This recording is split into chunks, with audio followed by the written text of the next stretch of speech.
তার মানে ওর বাবার না অন্য কেউ দিয়েছে। ওগুলো বৈধ না জারজ? জারজ সন্তানদের 9টা কাজ হবে দুনিয়ায়।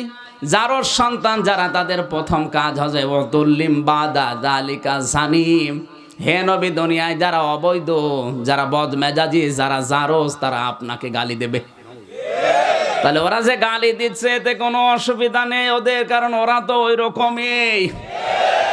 ওদের সাথে তাল মিলিয়ে আজ নবী নেই। বাংলাদেশে অনেকে নবীর ওয়ারিসদেরকে গালে জুতা মারার কথা বলছে।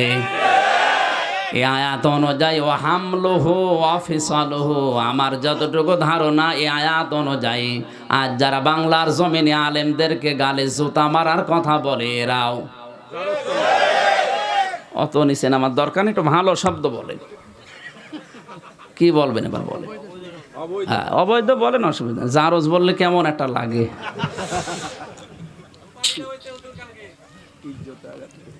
কি বুঝলেন এখান থেকে বলেন তো?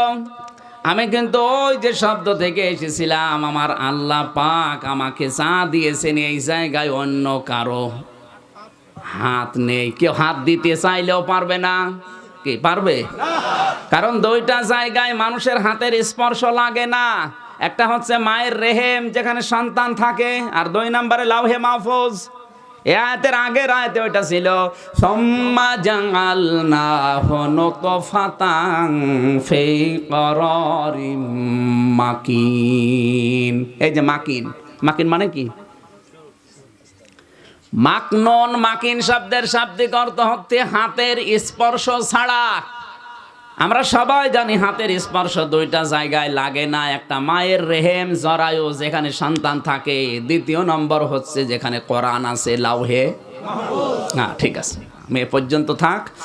কাবা শরীফকে সামনে নিয়ে আমি বলেছিলাম, আল্লাহ আমি তোমার গোলাম বান্দা, আমি তোমার কাছে যা পাবো তুমি কিন্তু আমাকে সবই দিয়ে দিয়েছো।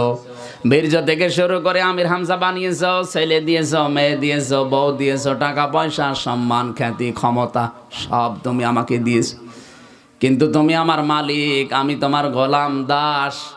আমারও তো কিছু দায়িত্ব তোমার উপরে আছে। আমি একটাও অধিকার তোমার আদায় করতে পারিনি। তুমি সব আমাকে দিলে গোলাম হিসাবে, আমি তো কিছুই তোমাকে দিতে পারিনি। তবে একটা লাইন আমার খোলা আছে, আমি তোমার গোলাম হিসাবে বলছি কাবা শরীফ সামনে নিয়ে, আল্লাহ তুমি আমাকে মাফ করে দাও। এইটাই আমার রাস্তা, তাছাড়া কোনো রাস্তা নেই।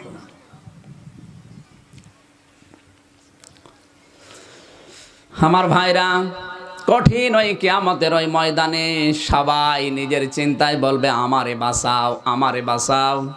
হঠাৎ করে দেখবে একটা আওয়াজ ভেসে আসতেছে। কোন দিক থেকে আওয়াজ আসে? ওই একটা লোক শুধু বলবে আমার উম্মতকে বাঁচাও। সবার নজর ওইদিকে, দৃষ্টি নিক্ষেপ করে দেখবে তিনি আর কেউ না, মুহাম্মাদুর রাসূলুল্লাহ। তিনি সেজদায় পড়ে বলছে আমার উম্মতকে বাঁচাও। কক্সবাজারবাসী এ কোন উম্মত? যারা বাবা নিয়ে আসে মায়ানমার থেকে, না এই এলাকায় সব চলে না, এগুলো সবাই টেকনাফে চলে। যে উম্মত গুলো বার্মা থেকে ইয়াবা নিয়ে আসে, বাবা নিয়ে আসে, ডাল নিয়ে আসে, এই উম্মত নাকি? হঠাৎ করে সামনে পর্দা পড়ে যাবে। আল্লাহর নবী বলবেন, হে আল্লাহ, এগুলো তো আমার উম্মত, পর্দা ফেলে দিলেন কেন? আমারে সুপারিশ করে এদেরকে জান্নাতে নেওয়ার সুযোগ দেন। আওয়াজ আসবে গায়েব থেকে, হে রাসূল, এগুলো আপনার উম্মত, ঠিক আছে।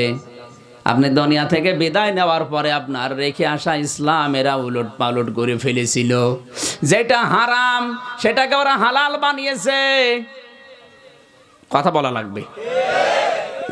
স্পষ্ট হারাম যেটা, শিরিক যেটা, সেইটা ওরা ধর্মের দোহাই দিয়ে, ধর্মের নাম দিয়ে হালাল বানিয়েছে। আর এই জন্য কিছু আলেম ওরা টাকা পয়সা দিয়ে পালে। আজ বাংলাদেশে সূরা সাবার 22 নম্বর আয়াতের ব্যাখ্যা করে অনেকে জানাচ্ছে যে না, অসুবিধা নেই, বানান।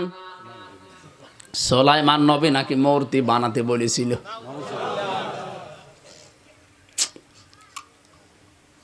এই জন্য আমি আজকে আসার সময় দেখছিলাম আলেম 3 প্রকার।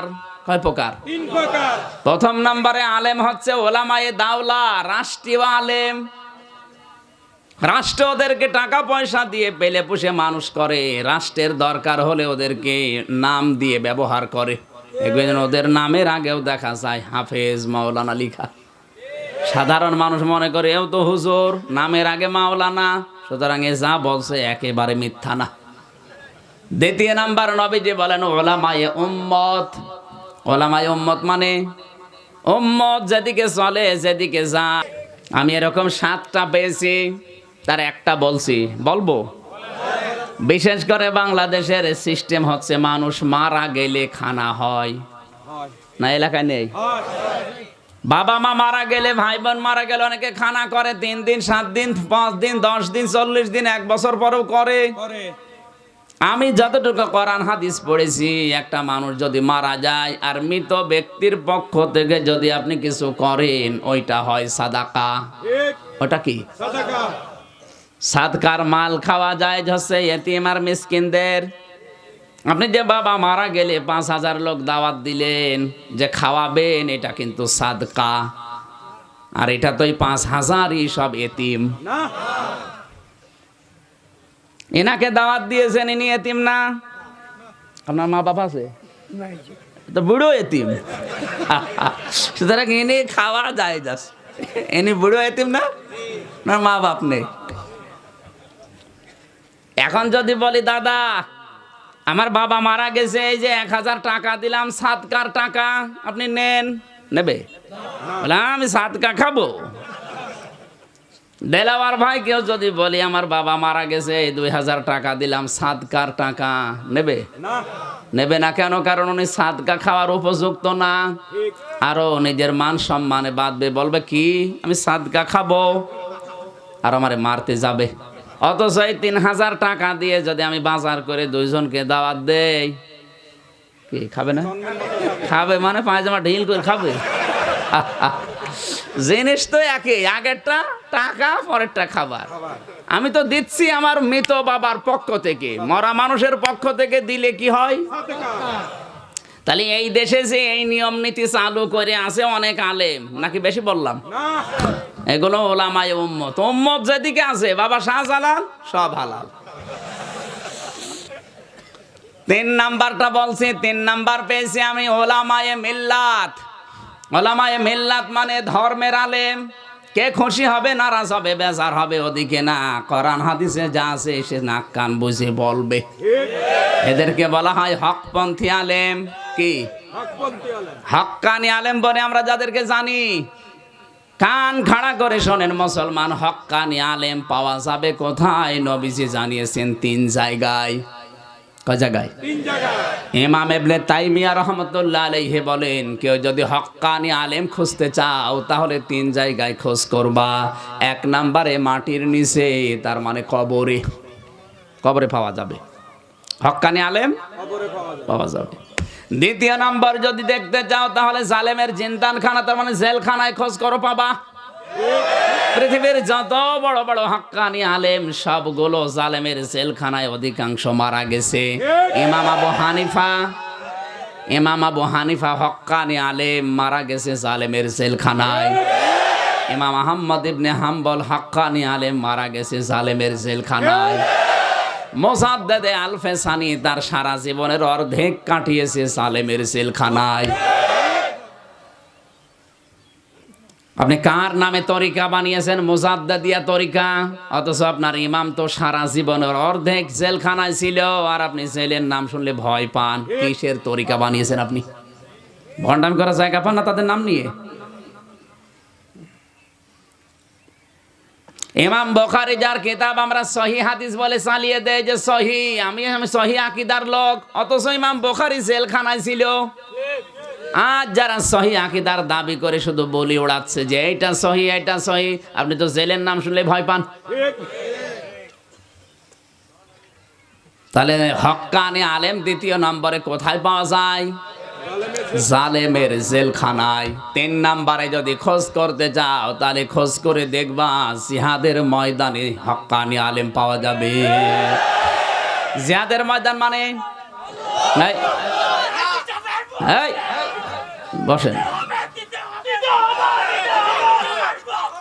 বসেন ভাই বসেন। আমি আবেগ নিয়ে চলা পছন্দ করি না, যে কোনো কাজ বিবেক দিয়ে করা লাগবে, আবেগ দরকার নেই। আমি কোরআন এবং হাদিসের দৃষ্টিতে কি কি দরকার ওটা বলছি। এখন আপনি নিজে যদি বোঝার মতো ক্ষমতা থাকে বোঝেন, আর যদি বোঝার মতো ক্ষমতা না থাকে তাহলে আপনার বোঝার দরকার নেই। এখন আমার যতটুকু ধারণা, জিহাদের ময়দান হচ্ছে বাংলাদেশে কোরআনের মাঠগুলো। এই সমস্ত জায়গাতে আজ কোরআনের সঠিক কথা বলে টিকে থাকা এখন সহজ না কঠিন? কঠিন। কঠিন, বহুত কঠিন এখন।